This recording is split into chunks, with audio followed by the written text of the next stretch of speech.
கடக ராசியில் பிறந்தவர்கள் இன்றைக்கி கொஞ்சம் எச்சரிக்கையாக இருக்கணுங்க. தன்னுடைய ராசிநாதன் சந்திரன் தான் வீட்டுக்கு 12ல் போய் மறைந்ததால் வேலை பார்க்குற இடம், தொழில் பண்ணுற இடத்துல ஒரு பின்னடைவை சந்திக்கலாம்.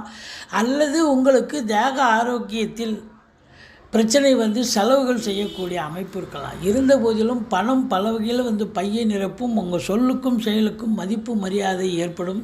இளைய சகோதரர்களும் உங்களுக்கும் கருத்து வேறுபாடு வரும். மற்றபடி ஒரு சிலர் வண்டி வாகனங்கள் மாற்றி அமைக்கக்கூடிய ஒரு யோசனை இன்னைக்கு உதயமாகும். அதை செயல்படுத்த துவங்குவீர்கள். மற்றபடி படிக்கின்ற பிள்ளைகள் நல்லா படிப்பாங்க. பூர்வீகத்திலிருந்து ஏதாவது ஒரு பிரச்சனை பூதாகாரமாக வரக்கூடிய அமைப்பு இருக்குங்க. மற்றபடி பிள்ளைகள் உங்களுக்கும் கருத்து வேறுபாடு வரலாம். எதிரிகள் ஓடி ஒளிவார்கள். கடன் சுமை படிப்படியாக குறையும். கணவன் மனைவி கொஞ்சம் விட்டு கொடுத்து போவது நல்லது. தொழிலில் உத்தியோகத்தில் நல்ல ஒரு அற்புதமாக செல்லக்கூடிய ஒரு நாள், இனிமையான ஒரு நாள்.